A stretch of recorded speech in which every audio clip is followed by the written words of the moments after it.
제18장 혼세 5화.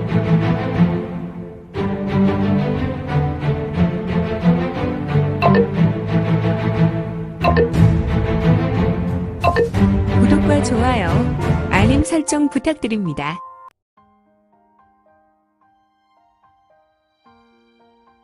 제18장 혼세 5화. 5명의 형제들은 괴약하게 웃은 후에 그 중에 큰형이 괴약한 미소를 지으며 말한다. 둘째야, 오늘은 장사가 좀 되는구나. 그래, 오전에 잡아들인 얼뜨기 두 녀석은 어떻게 하고 있느냐? 네, 형님, 이 녀석들은 우리가 제공한 육피만두와 피골주를 아주 돼지처럼 먹고 자빠져 자고 있습니다. 그렇다면 넷째야, 녀석들을 잡아야지.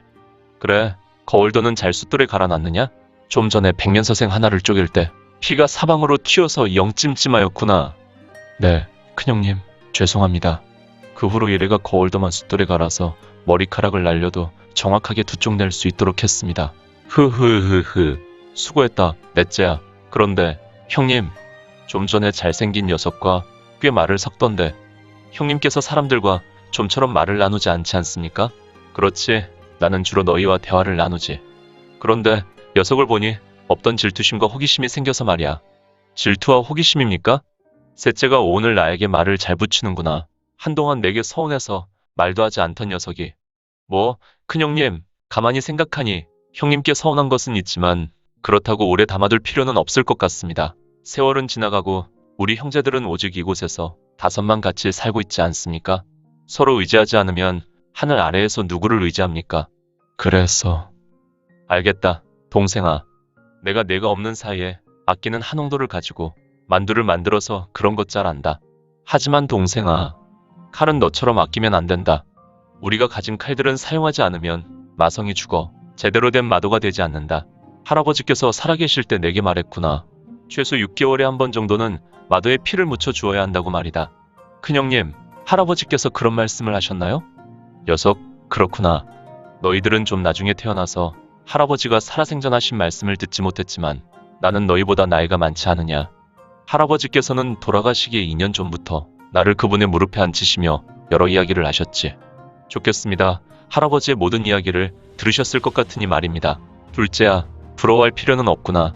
지금 너희들이 하는 모든 일이 사실 할아버지께서 내게 명하신 모든 것을 하는 것이니 말이다. 아, 네?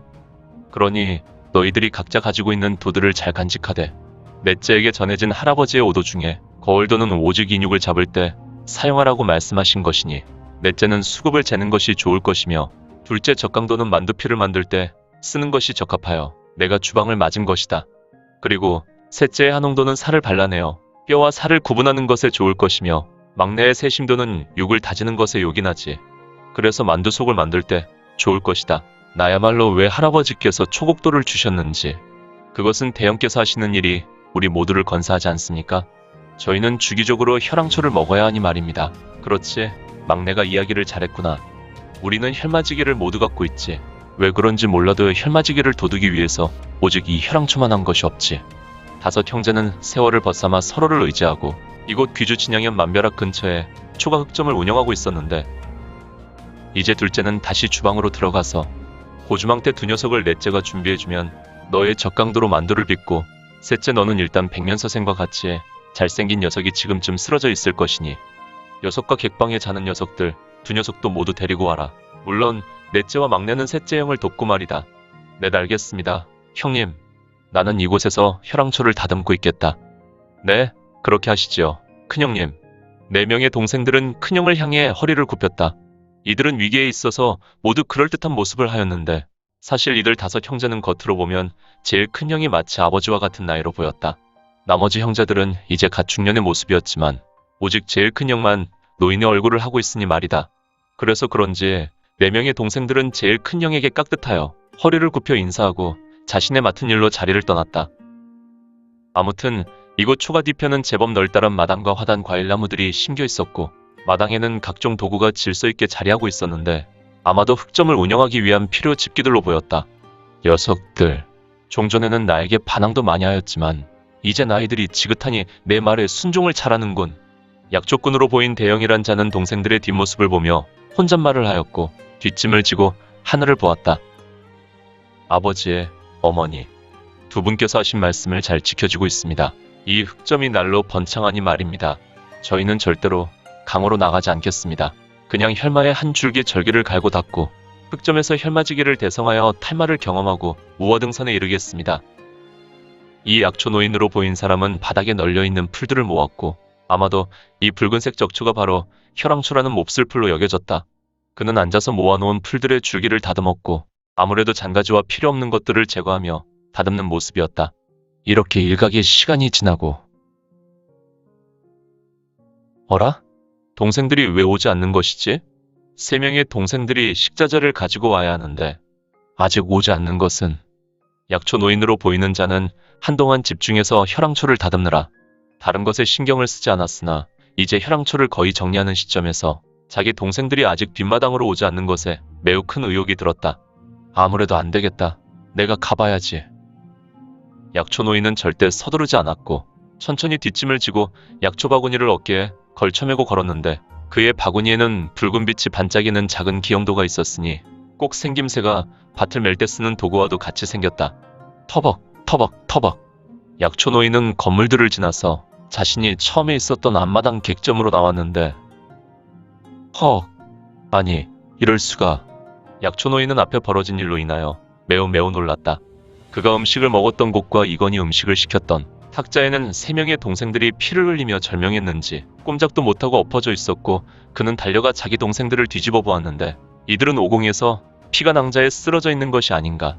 3명의 동생들은 이미 삼도천을 건넌 것이다. 대체 어떤 놈이 이 같은 황망한 일을 벌인 것인가. 그의 손에 막내의 머리를 받쳐들고 부르르 떨고 있었다. 이런 천인공노할. 약초 노인은 머리가 어지러웠고 그는 마음에서 불같은 노가 치미고 있었다.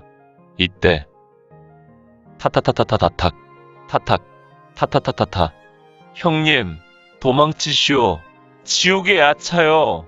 둘째가 주방에서 튀어나왔고 약초 노인의 동생은 무언가 겁에 질린 듯 얼굴은 붉게 상기되어 땀을 범벅이며 달려나왔는데 뒤에서 은빛 광망의 빛이 번쩍이더니 둘째의 허리를 스치고 지나갔다. 허허, 이런. 이 은빛 광망은 과거 이건이 빈공열난을 잠재우기 위해 북해로 갔을 당시 설산파 빙백마의 절기인 극초섬이 아닌가. 역시 둘째라는 자는 이 빙백마 서령농의 절기로 인하여 다름질하였던 육체인 허리를 지날 때 두 다리는 여전히 약초 노인을 향해 달리고 있었고 허리 상부 육신은 무너져 내리며 바로 땅바닥으로 떨어져 굴렀으니 스삭 두타두타두타타타타타 스르륵 쿵. 이를 보고 있었던 약초 노인은 눈이 튀어나올 것 같았고 그의 두 눈은 금세 실핏줄이 터져 붉게 물들었다. 그리고 약간의 눈물이 맺혔다. 고길아.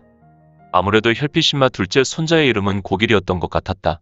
약초꾼의 복장을 하였던 노인은 우수를 둘째에게 향하고 천천히 걸어와 둘째의 상체를 손으로 더듬었다. 이런, 우리 집안에 환란이 덮쳤구나. 꿈이던가. 어떻게.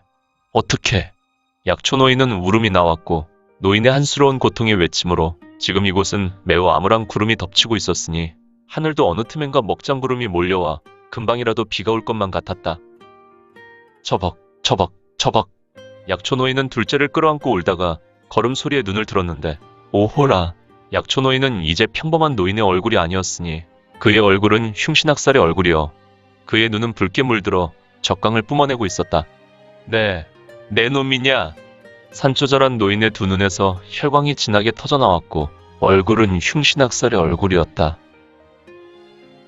오늘 준비한 내용은 여기까지입니다. 앞으로 우리 민지원에 매거지는 신무협 소설과 더 많은 부동산 정보를 같이 공유하고자 합니다. 계속해서 많은 성원 부탁드립니다. 그러면 오늘도 세상에서 최고로 멋진 하루 되세요.